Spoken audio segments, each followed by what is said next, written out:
Hello, everyone. On May 8th, which is also the day when we won the Second World War, there's going to be a Taurus new moon.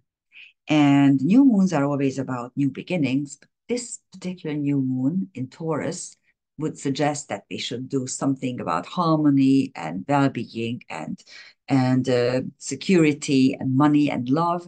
But it is very, very close to Uranus, the planet of chaos and transformation and change and all kinds of negative connotations, unless you really like new things and new beginnings and so that's what I gave to this particular video, this title, Can We Restore Harmony? Because that is what the whole astrological chart suggests. And as you can see, it will occur on the 8th at 4:22 a.m. London time. And Aries is rising with the North Node. I told you many, many times that the North Node in Aries teaches us how to fight for what's ours, what is due, what we should acknowledge as our own properties and our own ideas. And there is a very close connection still with Mercury and Chiron. Mercury still, it just turned around, and so it's quite slow. And there's an applying conjunction with Aries, drastically altered outward circumstances.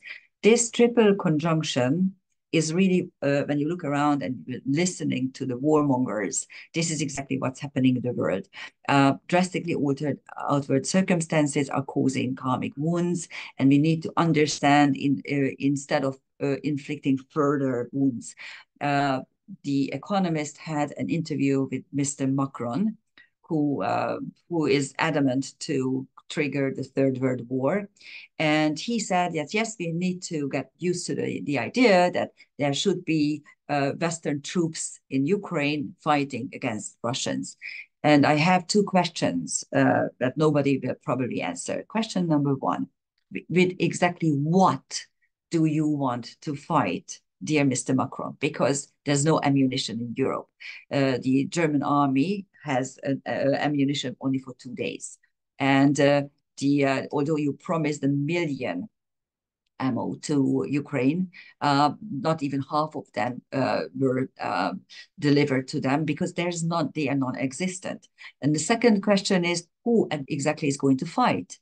Because at the moment, neither the Germans nor the French young people want to fight even for their own countries. So who is going to do that? So what is the underlying reason for this war rhetoric? I can't really understand. Anyhow, so that the Mercury Chiron Aries triple conjunction is about that. And the new moon is very close to Uranus. And Uranus, of course, is first of all, it is, of course, change and chaos and program chaos, because that's what we are seeing. Uranus in Taurus is disrupting everything that we hold important and nice and beautiful. Your security, your financial situation, your well-being, your harmony, that is being disrupted while Uranus is in Taurus, and the new moon is well quite close, about 5 degrees away from 4 degrees away from Uranus. So that's really a game changer in a way. But there's also a very interesting midpoint structure, which I'm going to show you in a minute. And the Trans-Pluto-Juno conjunction is now separating. These are two feminine archetypes that represent the spouse, the first lady, and the Pulse Athena Lilith conjunction is retrograding now. Two strong, independent feminine are still traveling together. And on the south node is on the descendant. And here the descendant could be your spouse, your partner, but also your open enemies. Okay, so diplomacy should be applied and not fighting.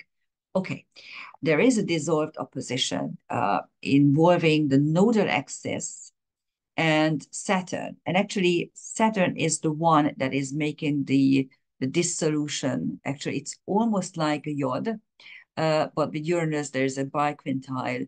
So the boomerang is not closing because the orb is too wide. So actually, what's happening here is that the Sun Moon conjunction has a sextile from Saturn, which gives us some kind of hope that yes, we can restore some sort of order and stability. Although as long as Saturn is in Pisces, everything is mishy-mushy, everything is just flowing away. Saturn is not very happy in Neptune's sign. It's the dissolution of borders and structures. The transcendental celestial objects are quite revealing for the Sun Moon. We are going to look at them in a minute. But you can see that the North Node has Alpheratz, which is Alpha Andromeda. It is the second healing position of suicide victims. The first one is Sheat, and the second one is Alpheratz, where we actually learn to move freely. And the third one is Capella, where we actually are being restored. So this is like the last minute call, wake up call that really we want to destroy everything we have. For what? For the sake of the United States, so that the military industrial complex can rob us blind and they can earn zillions of money. On Saturn, you have Thetis, the water, the ocean goddess, the ancient ocean goddess, who is ruling also emotions. So we should stabilize emotions. And as I said, there are very revealing transcendental celestial objects. All of them are asteroids. Archimedes, which is the Eureka effect. So when we realize something, when all of a sudden we get wind of a fact or understand something. Pythagoras, who was just not just a mathematician, but also a philosopher and also the founder of numerology, ancient knowledge. Spartacus, revolt, the slave revolution, the slave revolt. And Hephaestus, who is the son of Hera. It's an interesting story. I usually tell it when I teach Taurus, and it is now in Taurus, exactly conjunct the Sun Moon, the new moon. And the story starts with Zeus and Pallas Athena, who is born out of his head without any motherly intervention or help. And Pallas Athena, of course, is beautiful and very wise, and at the same time a goddess. So Hera, who is usually doing away with the competitors and also their offspring, can't do anything against her. So she's very, very angry, and she decides to create her own separate and singular child, and that is going to be Hephaestus. The problem is that she is very angry, she's jealous, she's vindictive.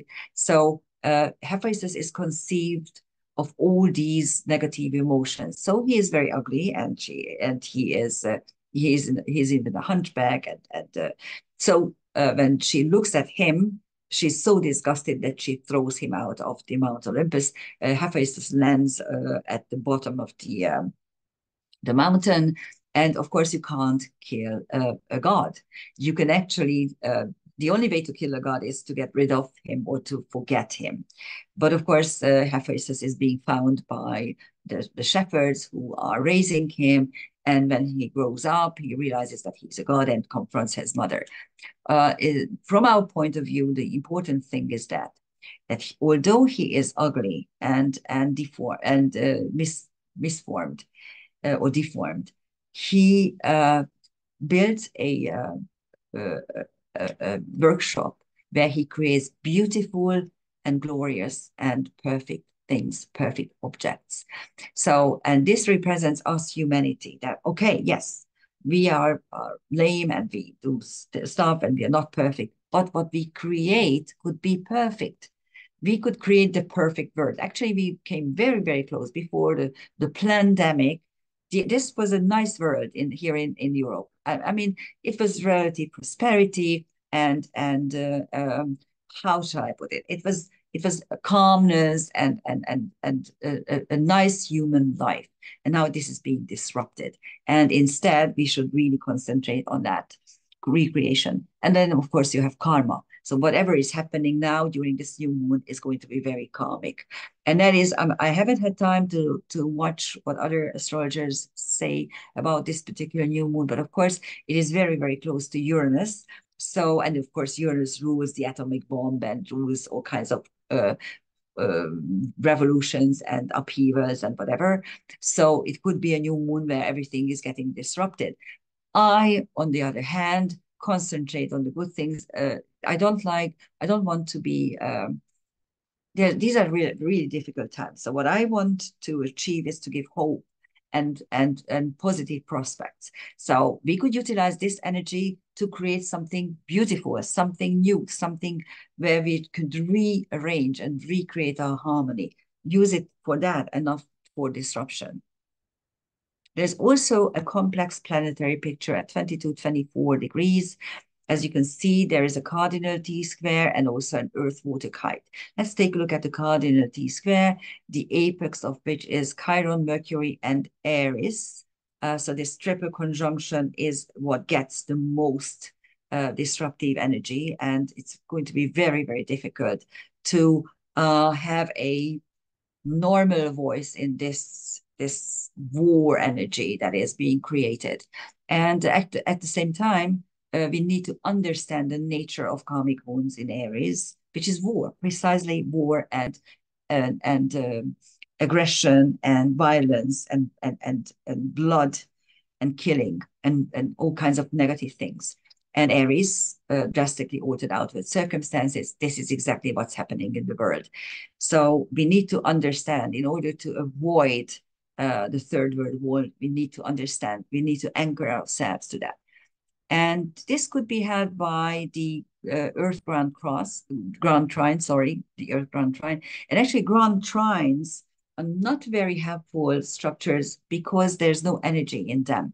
And out of the four elements, two are really almost useless. Water Grand Trines just give you more emotions, and fire Grand Trines gives you more inspiration, but they don't get you anywhere unless there's a kite and you have the missing counterpart, the element that is going to help make it move. Uh, Air ground trines are a little bit better because you can create ideas with it, but it's usually very dry. It's like the accountant type of reasoning. But earth ground trines are the only elemental trines that can actually help you create something on the earth plane.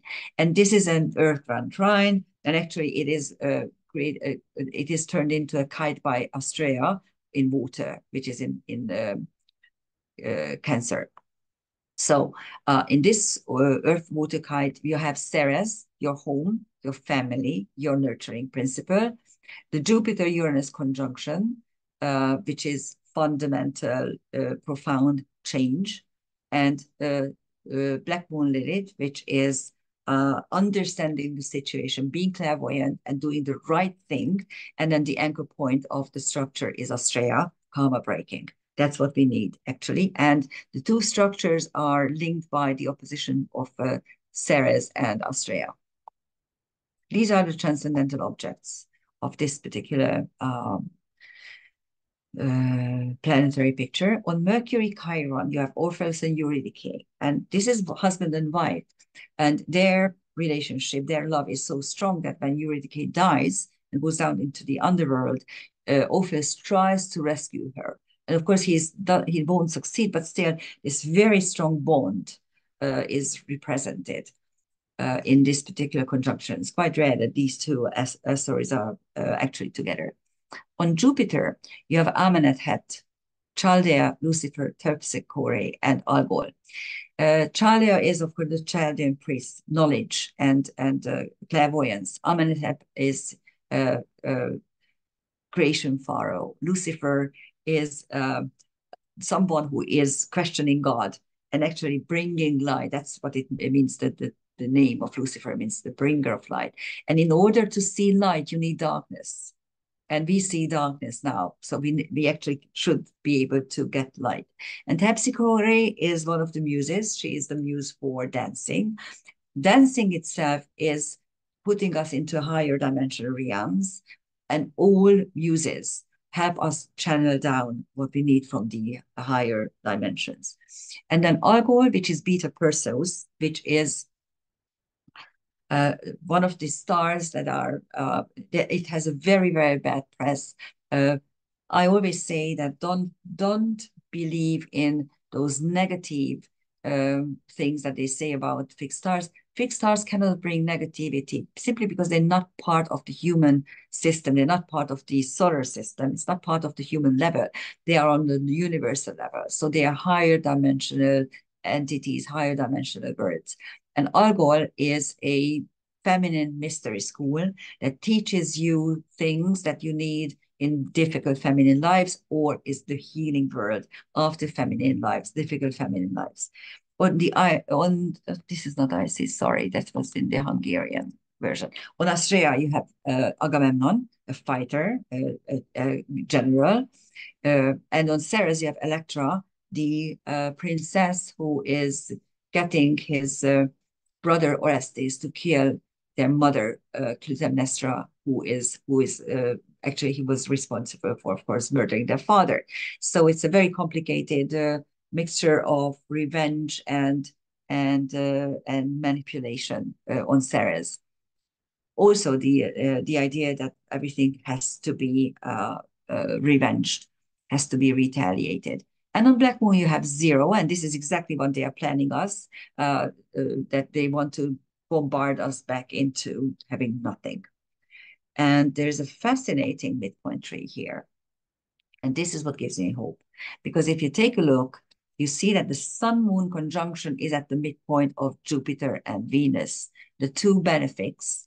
Of course, Venus-Jupiter is one of the best midpoints you can have because it's Fortuna major and minor, and it's harmony and hope together. So that's why I think that, yes, we could actually utilize this new moon for recreating harmony that has been lost in the last 4 years.